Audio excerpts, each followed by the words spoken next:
All right. What is up? I am live. Okay, so this is actually the beginning, and I think this is the second thing I've streamed on my personal channel. And the first thing I've streamed just on my YouTube, which I think influences at least tens of people at this time. No LinkedIn interaction, no LinkedIn audience being streamed to, just YouTube. Yeah. So what inspired this? This is going to be a vlog. I'm just going to kind of get on and talk about things, document the journey, so to speak, as Alex Farling called out, and as Tom Lawrence started doing so many ago. I think he's at like 423 of these weekly live streams. And so I'm just going to get on and talk about what's happened in my life and what I'm thinking. And, feel free to interact if you're here. And if nobody's here, I don't care. I'm really just documenting this for me. So what I'm going to do, kind of as a premise at least, I think, is going to be just YouTube streaming about what I've done over the last like X, right? So week, or if I miss a week, maybe, which, Tom has never missed a week. So I'm not sure how that happens, but I probably will. I'll just set expectations now. But if I miss a week or not, we'll just catch up on what's going on. So let's get right into it. So I'm going to catch up on weeks 1 through 6 right now, of kind of what's been going on in my life. What Kat and I have been up to from Cyber Matt Lee and PAX 8 and the multi hats that I wear. CyberRISE, I suppose, that entered in the mix, and MSP CyberX, and a bunch of different ones, I suppose, in that regard. Easy DMARC, Infoma, a bunch of things that I assist with. IR game, they'll all come up.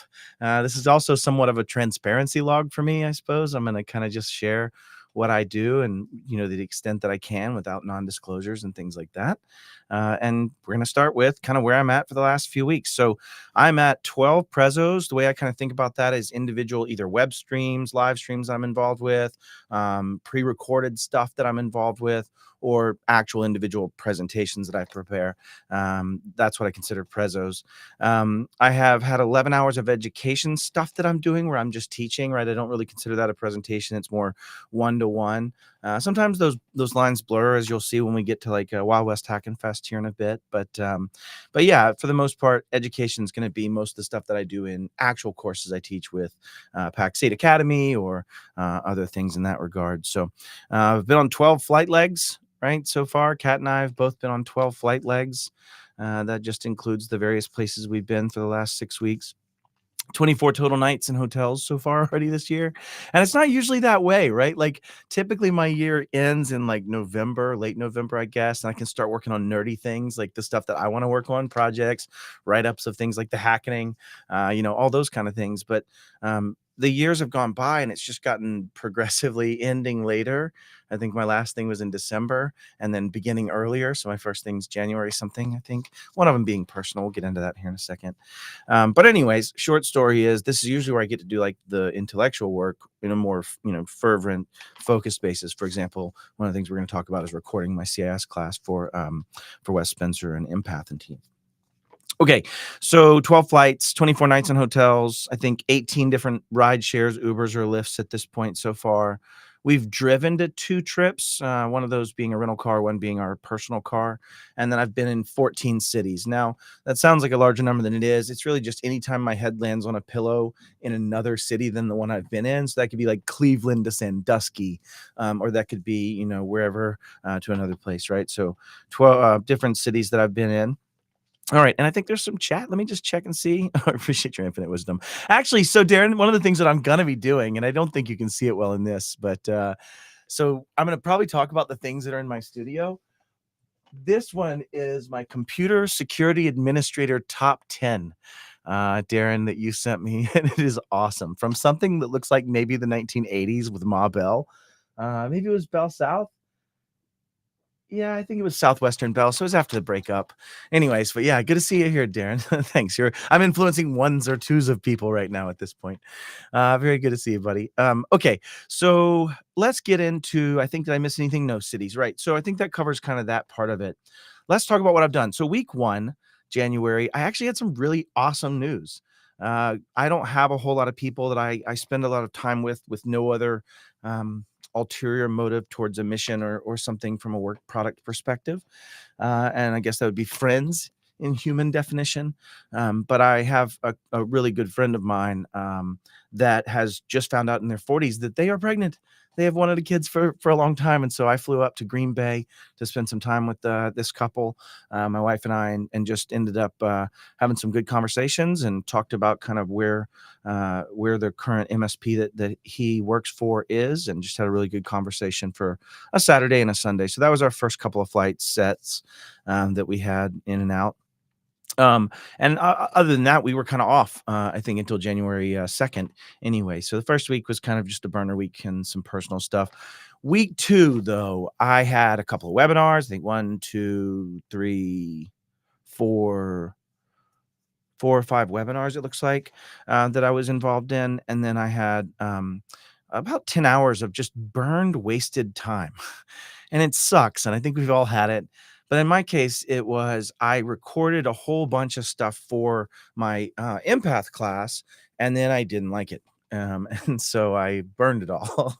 And so I'm starting again. I'm rewriting the script in the way I want to do it. I don't typically write scripted material, but what I'm trying to do is go through all of the 153 safeguards in CIS 8.1 and break them down in just about a minute and a half each, which is really tough, right? To get all the things you want in, make sure you don't miss things, and give value. And then also I'm going to do a much longer form version of kind of how they interrelate, right? Like how does CIS 1.1 impact 10.1? Well, if I don't have a good 1.1, I can't have a list of what I've installed 10.1 on, right? Or anti-malware capabilities. So I'm trying to build those pieces of courseware. I want to say super shout out because Veronica, after I burned that one, I mean, it's got to be more than 10 hours. It's probably 15, 20 hours that week of me just literally working on the subject matter material. And it'll be used in a lot of places, not just Empath, PEX 8, all kinds of places that'll use the content. But anyways, Veronica went and wrote up my script for me, got everything where it needs to be so I can use the teleprompter. And anyways, just want to say thanks there. So that was week two. It was all in my home studio, which I've been changing and improving. I even got some new stuff this week, or this weekend. Never ends. Okay, week two, though, or week three, I got into this is awesome. So I've been trying to immerse myself in things I don't understand, as we all should, I think, in life, in my opinion. And this is my personal show right now. So, like, these are my opinions. They are my personal opinions. This isn't a PAX 8 show. This is a Matt show, I suppose, I guess, to make sense. But anyways, I've been trying to immerse myself in stuff I don't understand, and one of those being really the DevSecOps development, tactical operational world, right? Like, have I made some code? Sure, for certain purposes and intents, right? But like, do I live in that space? Do I really understand it, or do I speak about things that I don't understand? And that bothers me. So I went with Jason Slagle and a whole bunch of people, Kelvin Teklar. Oh gosh, now if I don't mention people, I'm gonna be in trouble. So I'm just gonna stop there. I'm not going to mention Ashley or Tara or any of the others, I suppose. But anyways, I went to Codemash in Sandusky, Ohio, but it started with a stop to meet with Robert Chiaffi and to meet with Jason Slagle, the other board members currently, and that's going to change over time, but the other board members of our charity CyberRISE, which was born as just kind of a reiteration for anybody who doesn't know, out of GTIA, or formerly CompTIA. We were running the emergency response team, and it was awesome because MJ and I decided, and Robert and Jason decided that it would be beneficial for us to spin that out into a separate org, separate charity, and that was kind of the birth of CyberRISE. It's grown since then. I won't beleaguer that point here, but I did get to speak a whole day, do an annual plan, get to spend a whole day doing annual planning with Robert and Jason, a couple pop-out meetings and things that had to happen, and preps for things like boot camp and such like that. But ultimately, mostly a dedicated day. Came up with a real clear vision, got a lot of stuff moving on that aspect that needed to get done tactically and strategically, and then moved out to Sandusky, Ohio from Cleveland, over to spend the week at Codemash. And I do this thing called Lock It Up. I don't know if anybody's familiar, but I post hashtag Lock It Up on the on LinkedIn on any time I find a laptop open, and I'll document that I don't touch them. I don't put stickers directly on them. I've heard people sticking them. I actually have stickers, but I toss them next to them, or not stick them on there, right? But anyways, I didn't post any pictures of Lock It Up that week at Codemash. And anybody listening, I wonder if it's because nobody had their laptops unlocked and there was no fodder for me to do that with, or if there were so many that it just literally broke my heart I just broke me enough that I just wasn't even gonna do it. Like, I could literally take a picture at any given moment and probably get 3 laptops that had no one sitting there, wide open, potentially development access and capability, a lot of them actually with IDEs open with access. I mean, things that just, we talk about security and then there's this whole world, the development world, and I'm being a little diminutive and maybe rounding off the edges, but that almost live in a world where they just are getting stuff done. They're driven by capitalism, as they should be, to get the next piece of code out. And even though they've taken security training and try to be good about it, do they actually put that as a primary goal?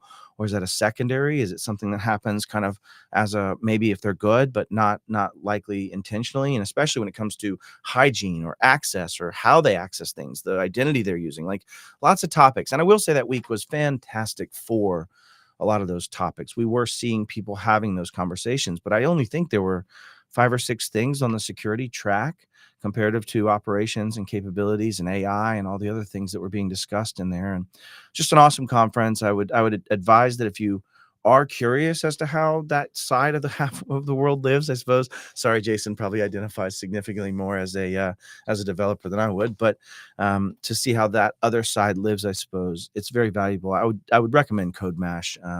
And I would also say that my son was able to volunteer at Codemash, which was fantastic. He had a great time, and so it was a really cool event for everybody.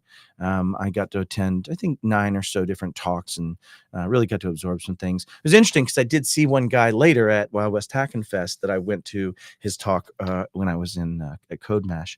So that wraps up that week, that whole last 4 days in Sandusky, Ohio.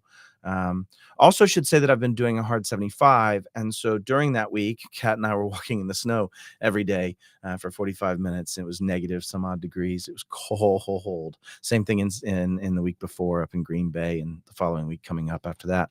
So that next week, I got home for, I think, a day from that, and Kat and I had already had suitcases packed and ready for the change out for that next day, and so we headed up to Seattle. That was awesome. So this is, I think, week 4. Yeah, 5 and 6. So yeah, week 4. Kat and I headed up on Sunday, and we do a lot of that. So people don't, I guess, maybe know that in order to make sure, when the airlines started not being so great at meeting their schedules, like 2 years ago, this started mainly. But I usually will try to travel to make sure that even if there's a hiccup, it's on my time, I suppose, like a Sunday or a Friday, or you know what I mean, like a Sunday. Principally, it's usually going to be a Sunday. So that way, if I'm needed at an event, then I will be there early enough that if there's problems, we can kind of like deal with it, if that makes sense. But anyway, so we flew on Sunday, got to Seattle. Seattle was awesome because it was a Microsoft Engineering Airlift. This is the third one that PAX 8's participated in that I know of. There might have been 4, but there's only been a few. And this is the second one I've been able to participate in. Last year, I think I had a conflict during the week that they normally do it, but it was awesome. I think I can't share a whole lot from a non-disclosure perspective. What I can say is my belief has been since, I don't know, 2017 or so, that those that start in an Azure Active Directory or Entra ID or Intra ID, I suppose, if you want to be good and speak it the way they want it spoken, on an Intra ID joined basis, that are cloud native and live in more cloud native applications, more that aren't just kind of hit with a rubber hammer so they can fit into a cloud methodology like designed that way. The more and more that you're that way, the more and more there is for you, like cloud native. And I'm not saying that there's not reasons you bring stuff local. I don't want to get into that whole philosophical argument. I would say that you could definitely come up with a whole host of times you would want to, and I do myself. But I will say that cloud native from a scalability perspective, from how we're going to move forward with our security future, with how we're going to hold companies accountable, pull me off the stage, I suppose, and laugh at me, but at some point will be driven by those larger scaled entities, I think. And I think that for those SMB segments that are code consuming entities more than they are code producing entities, and it still rings true for code producing entities, just in a different way, but for code consuming entities, that cloud native is going to be the way to go. It's going to change everything quite fundamentally. I mean, that's the whole book that Marnie and Juan and Wes and I wrote, was on that basic whole premise, right? Of just that those are on one side are the haves and the other side are the have-nots. But anyways, the Microsoft conversation that week, there was just a lot of really good stuff that lended towards it that may not apply the same way if you're not in that world in that way. And so that was kind of what rang to me there. Again, also a lot of focus on development. Again, this immersion for me in development that I just haven't had, I suppose, if that makes sense. And so it was been good for me to get in and see more and more of that. So that was week 5. We got back on Saturday. Actually, I did take an extra day.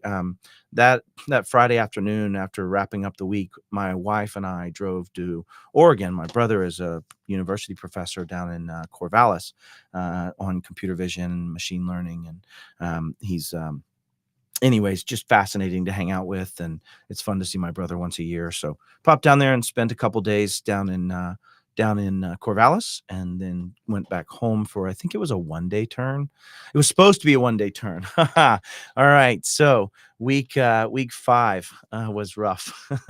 I flew back Sunday after hanging out with my brother and his wife, and Kat and I and my dad actually joined us there in Corvallis. It was awesome, but I flew back on that Sunday, and I sat next to this kid, and I say kid only because I feel like I'm getting older, in the sense this guy was probably in his like 20s. He was sitting on his phone playing a game like really up close, tapping it really hard, and a lot of tapping, and just sneezing and getting snot all over his hands. And it was just one of those where you're like, ah, oh gosh. And I just knew it. I knew I was going to be sick. And sure as heck, I got up that next day, norovirus, was sick for 3 days. Still got a lot done while I was home. I had to do some pre-speaking stuff and prep for the 2 speaking engagements I did last week, Wild West Hackin Fest, which was a 2-hour workshop, which we'll get into here in a minute, and then and JeffCon. So that whole JeffCon's Jefferson County Public Schools, they do this awesome conference. I'll get to it in a sec. So yeah, so that week was very boring. I ended up spending most of the week down and out. Had a bunch of meetings with Pax8 vendors and meetings with partners and things that I was doing. I think I had 5 webinars that I still ended up, no, 4 webinars I ended up cramming in still that week, while kind of recovering, I suppose. My voice was rough. But also finished up CIS version 8.1, woot woot, the changeover for 8.1 on the visuals, which will be posted, I think, this week. We're getting those changed. Also, got a request from a partner asking us, Veronica and I, to take the CIS 8.1, 8.0, but also 8.1 extensively, and get rid of all the IG2 and IG3s in the visuals so that they could have something to work with their clients that was just the IG1 and IG1 centric, instead of them having to recreate that. And so we did that work as well. Got that done kind of during that down week. I was supposed to be in Fort Lauderdale, down with the Lyra CEO partners, which I love. It's a fantastic event, getting to chat with a lot of these owners and people that have been through a myriad of backgrounds. Like, they have all come from different places, grown their own MSPs for a long time, been through some of the same common journeys that I've been through, probably been punched in the face a number of times as well. So leading to that same aspect. But yeah, so anyways, didn't get to go that week. I did do a 3-hour thing with Bob at IR Game. I don't know if y'all are familiar, but IR Game is something that Bob Miller took something myself and Ethan Tancredi built, like, now, gosh, it's been 5 years ago now or so, and then made that into an online game so that more and more people could participate. And every month we have, on the things on the last Friday of the month, we do a run through for about anywhere between 20 and 55, 60 people, MSPs, non-MSPs, some kind of people that are incident responders for hurricanes in Louisiana, other industry professionals, people that have built IR games, and they've all given critique or feedback. And essentially IR Game is built and has been brought into other extensibilities to help people walk through and live their worst moment, right? And live a simulation that helps them be better in life. And so IR Game's always awesome. We had a lot of people on this one. I think every room was full. Not West Spencer. I found a USB. All the different rooms were full of parties playing that. So that was really fun. So that week was spent kind of recuperating, but not a lot of downtime, just a lot of home time, I suppose, is the best way to describe it. Yeah, and then that brings us to week 5. Week 5 was, or week 6, yeah, week 6. So this is the last week we'll go over on this one, and thanks y'all for being here. Again, this just to reiterate for anybody that just joined, I'm just kind of doing this for me. It's a vlog. If you ask questions, I'll answer them, but right now there's only just a few people here, so not much really going on, but it's just for me more than anything. So I hope you find it valuable too. All right. So the next week we drove, I won't say from where, but we ended up driving to Denver on Sunday. Brought my doggo and my cat, and had 2 days in the office, which is awesome. I don't know if you work remotely constantly or if you're an individual contributor like me. Like, you don't really feel a part of things. Like, I'm just maybe that's me telling on myself, but like, I'm kind of doing a lot of things, but when it comes to the office or work, like I'm not involved in operational planning for a lot of things. I'm not involved in tactical things that need to happen, or strategic planning, I guess, to speak correctly. I'm not involved in a lot of those things. And so it's rare that I'm in the office. And so it was great to get in the office and talk about a really, really cool program that I really, really can't talk about. But it was fantastic around security and security enablement. So I got to spend 2 days meeting with a couple of different executives, hanging out with Dom Kirby, and a lot of what people don't think about, right? Like, I had 2 talks on Friday, so that week, and both in Denver. One was at a high school with, it turned out, like 30 kids. It was wild. Dom and I were blown away how many kids showed up for how Linus got hacked. And then the other one being my 2-hour workshop, 2.5-hour workshop at Wild West Hackin Fest. People don't realize how much work goes into that. Like, I might have 2 hours of a workshop, but I've got 6 to 8 hours prepping for the workshop at least. Like, I would probably bet it was more than that. I mean, just off the top of my head and what I can see on my calendar, you got 1, 2, 3, 4, 5, so 6 hours on the calendar for Dom and I just to prep for JeffCon. And what we were doing there. And that both includes building the slides as well as also like then testing them, and then stupid animations and how hard they are. No, I tease. I just really suck at that. But yeah, working on getting it prepped. So I think a lot of people discount how much time people that are presenting stuff work on presenting stuff. Now, I'll give a caveat: like, if you just repeat the same stuff over and over again, again, not a lot of work there, other than maybe tuning what you're doing for a different audience a little bit. But ultimately, when you're building new stuff, as I was for both of these, and Dom was as well for both of these, it's tough. So what is JeffCon, and what is Wild West Hackin Fest? Let's cover that. JeffCon is awesome. So Jefferson County Public Schools in Colorado has a conference called JeffCon. They bring in, like, I think there were probably 40 Army recruiters. No, I tease. There's tons and tons of different recruiters, different companies, sponsors. People just come in to come talk and present in a little classroom and make you feel like you're going back to school, like Billy Madison or something, but back to school style. And then it's just for all the kids. They get a day out of school. I think you have to have a certain grade level. I think you can't be a troublemaker. I think there's some things that are part of it. But anyways, they just have various topics. And so Dom Kirby and I have now done JeffCon 2 years in a row. Jefferson County had gone through a ransomware event, or a presumed ransomware event. I don't think we ever really read about it much. But they were dealing with that, and Dom kind of got involved and said some positive messages that the CIO responded to, and invited us to come help at JeffCon. We're like, yeah, let's do it. We'd love to come educate some students and talk about token theft. So in the morning this year, we did a how Linus got hacked, which was essentially just showing and telling the story of Linus waking up in the middle of the night to losing access. If you don't know Linus, Linus Tech Tips, 16 million plus subscribers on YouTube compared to my like 800 or something, 900. I don't know. It's nothing, right? But anyways, so it got their accounts taken over, and we're talking about it was token theft. And so we educated the students on what is a token, right? We then showed them how one would steal tokens in a couple different methods, one being malware, phishing delivered malware, the other one being adversary-in-the-middle. But the cool thing, and the reason I want to bring this up, is as I was going through this, one of the kids was just two of the kids really were brilliant. 5 or 6 kids participated and had great conversations and threw out their ideas and theories, but 2 of them really, really knew cyber and had done some studying. I mean, I asked, what are the ways to steal a token? Man in the middle attack. And I'm like, yeah, I use adversary in the middle as Microsoft has recoined it and such. But yeah, absolutely. And I said, have you ever done one? And he's like, no. And he was very nervous and timid and kind of reminded me of my youngest son, ironically. But he said, no. I said, well, you're going to today. And kid's face just lit up. It was awesome. Because we had brought the infrastructure to let the kids kind of go through the motions. They don't know how. They haven't gained the rest of the contextual information. But to go through the motions of actually sending a phishing email, stealing a live token of a Microsoft asset that we controlled to another victim. We had 2 separate systems, and then replayed the token. the kids did it, and what was funny was one of the kids was so good at ChatGPT, for making the phishing email. Like, I can tell that kid probably hadn't written a paper in, like, 2 years, right? Like, Dom joked, first, but yeah, absolutely true. But JeffCon was cool. We had 30 kids show up, great participation, and then the afternoon, which was an extension of, what I code, and I think I have, like, 17 or 18 different categories in my calendar, but one of those is my own education, like staying, learning, being immersed in things, trying to stay where I'm, not watching my skills dwindle, which they do, right? If you're not using them. And so anyway, so Wild West Hackin Fest is something I've been to, I think 5 different times now. Or maybe more. I think it's 5 though. Spoken at it now for the last 2 that I've attended. And this one I both attended from Wednesday, Thursday, Friday. Kat volunteered all week. She volunteered from Monday, Tuesday, Wednesday, Thursday, Friday.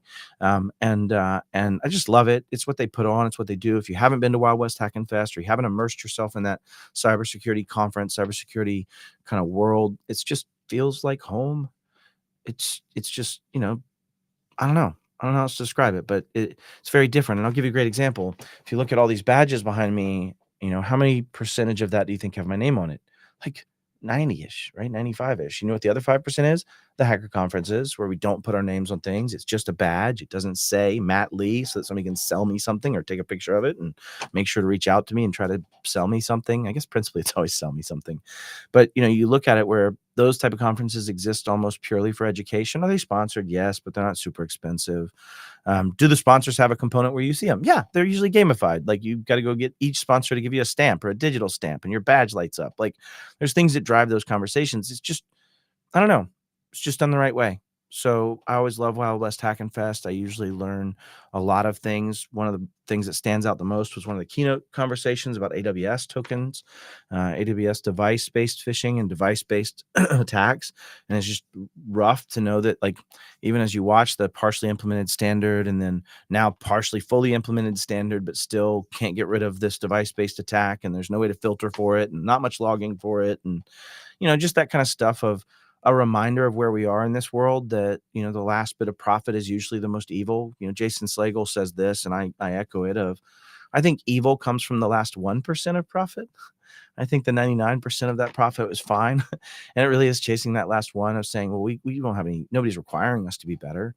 Then we won't. That's just designed as it is. You deal with it. And in a world where everybody's getting more mature, it becomes interesting and more complex. And, it's going to be fun to see how that all plays out. But the conference is always educational, given by a lot of humans that are all givers, right? They're all people that you'll walk by somebody and not know who it is, and it's someone that built a tool you've used, or someone that knows more about a subject you'd like to know than you'll ever care to really know, right? Well beyond the Dunning-Kruger principle, right? Well into the, like, this is this is too much information. So just a lot of those humans. I'm starting to recognize a lot of them now, which is good and bad. What I mean by that is, like, for me, Wild West Hackin Fest was always that place I could go and, like, just nobody knew me. I didn't get pulled into a lot. I could just sit and nerd out and veg, kind of, great grab information. But now I've got people I want to talk to, that they want to talk to me, and vice versa. And so it's just, it's different. But I really love Wild West Hackin Fest. I did a workshop, and I'll finish with this because that brings us to this week. But I did a workshop that is the first time I've done it this way. I've presented it once this way with Sunil Yu about a year ago back at Wild West, or Ride a Boom pre-day. But I did a kind of a reversal, and there's an age-old engineering experiment that talks about this, called the survivorship bias. I don't know if you're familiar with it, but it's the picture of the airplane with all the bullet holes in it, and they ask you, where do you reinforce? They talk about where people normally reinforce, and they normally reinforce where the bullet holes are. But in obverse, what should actually be reinforced is where planes are coming back that had no bullet holes, because the ones that had bullet holes there got shot out of the sky. It was over a fuel tank, or right next to a aileron control or something of that nature. And so the plane didn't make it back. And so what I'm basically was saying as a premise was, let's focus on the dead bodies rather than focusing on our controls in a positive light. Let's look at the ones that died in order to garner information about the things that we can reinforce, right? So rather than the ones that survived.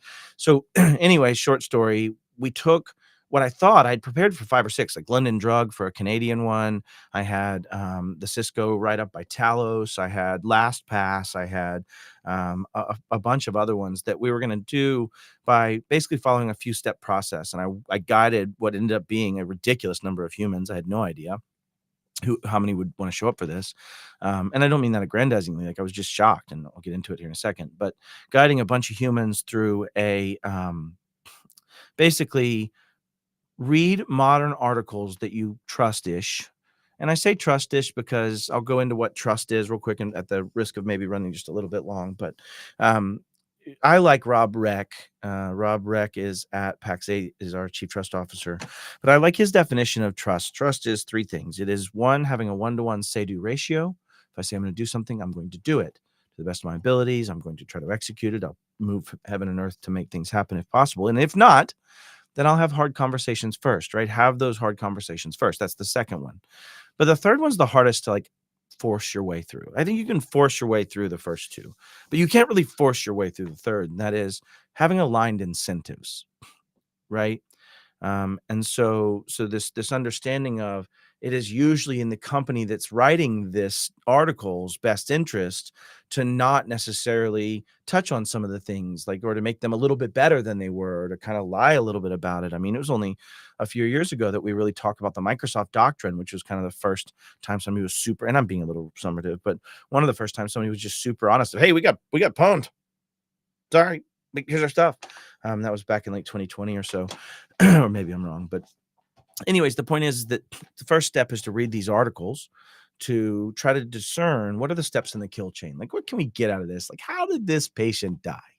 Right. And so walking through each of those pieces, and then as you do it, taking notes about them and what that means, and then trying to take notes about what that means they could have been better about. And I know there's some judgment going on there, and one would have to like make some leaps of logic that may not be accurate, but it's ultimately an exercise to try to read from what others did and talked about. Like in the Cisco Talos write-up, it's really well written. I mean, even there's some conflicting things in there. They're like, they tried to attack our backups, but they weren't successful. Or they didn't say that, but in another step, they're like, one should improve their backups and protect them from attack. You're like, wonder why one said that. But the point is, you get a kill chain, you try to break down what are the failures, and then you try to tie them to CIS safeguards. There's 153 of them. They're perfect for this. And then you then say, how would I improve that? Or if the company themselves said how they would improve it, that's also quite helpful, like in the case of the Cisco Talos write-up. But we were supposed to have room for 12, I think, or 20, 12 to 20 in this workshop. I came prepared for 12 people. We were doing it on Miro. We had started that. And I get in the room 10 minutes early, and the kids, the nerd herders that were running around. That's what they usually call them. I think both in both at Wild West Hackin Fest, but also at Codemash, they call them nerd herders.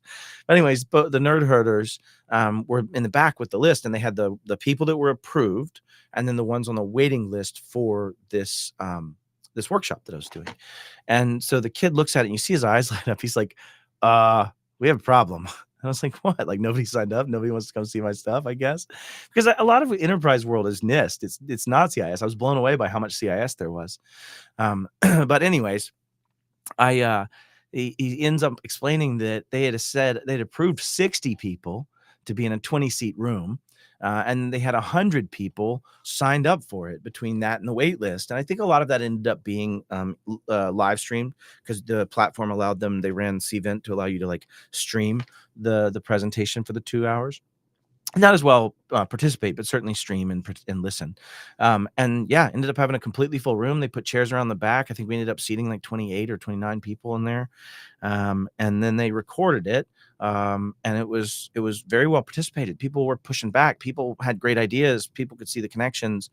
The other thing that came of it was, once you draw it up like that by, here's a kill chain of a well-written event, or incident or breach or whatever it ended up being, right? And then here's the CIS failures that are ostensibly made that we can argue logically existed. And that was a lot of the class, was just like arguing it logically. Are we wrong here? Is this correct? I mean, do we really believe that they didn't have a control of their 1.1 because they obviously weren't patching for Plex, right? If we were to go to like the last past instance. And so anyways, but now what came of it was a great visual for like at an executive level. Like, listen, here's dead bodies. Here's how we look. we look just like those dead bodies looked before they were dead bodies. We should improve these things. And it was great because this one lady literally was so emphatic when I asked, hey, did this help at least to how one might have these conversations without getting deep in the weeds to show these investments that are needed in CIS? And this one lady just puts both hands on the table like forcibly, so all the body language one can give. And she's like, yes, I'm going to use this right. And she was mid-enterprise, and she was running a security program trying to get adherence across the business orgs and the BISOs to use CIS as their lens. Anyways, but yeah, so the Wild West Hackin Fest workshop was well attended, well viewed. I don't know if it was good. It might have sucked. I hope it was good. A lot of people came up and said something, but you never know, right? Whether it was actually valuable. A lot of the challenges was I kept second guessing myself on how I would apply the failure in my mind. Like one of the specific examples comes up was, with the respect to Duo being the push in the Cisco situation, would Fido have stopped that, or would they simply have just Fidoed to the back of the phone that was in their possession? And Dom kind of and I were back and forth on that. Dom Kirby helped me out on that as well. And then the other thing to add that day that I forgot was PAX 8 sent a PR rep to come watch the JeffCon thing. It was awesome. It was really cool getting to present kind of the nerdier hacking bits in front of our PR, Kristen. She's brilliant. And that was really fun. So that's all I've got. I've got a few of you on here right now. Does anybody have any questions for me? I'm really caught up to after that. I'm home again. That leaves us with 12 flights, 24 nights, 18 ride shares, 2 trips in a car, 14 cities, 11 hours, and 12 prezos. Up to February 10, 2025. And speaking of which, I think I have 3 hours of CIS controls coming up here in about 35 minutes, 45 minutes. So anybody got any questions? If not, I'm going to close out my first live stream without a lot of interaction. Great to see you, Darren. I don't know about infinite wisdom or even wisdom by that definition in the DIKW pyramid, but certainly persistence and attempt and effort, I suppose. It's a classic. Yeah, back. I don't remember what that was referencing, but all right. Thank y'all for being here. If there's no questions popping in chat on YouTube, again, I'm only streaming this on YouTube. I'm not trying to take advantage of the LinkedIn audience I have. So if you're seeing this right now, it's just kind of my thing. So see y'all later. Appreciate everybody.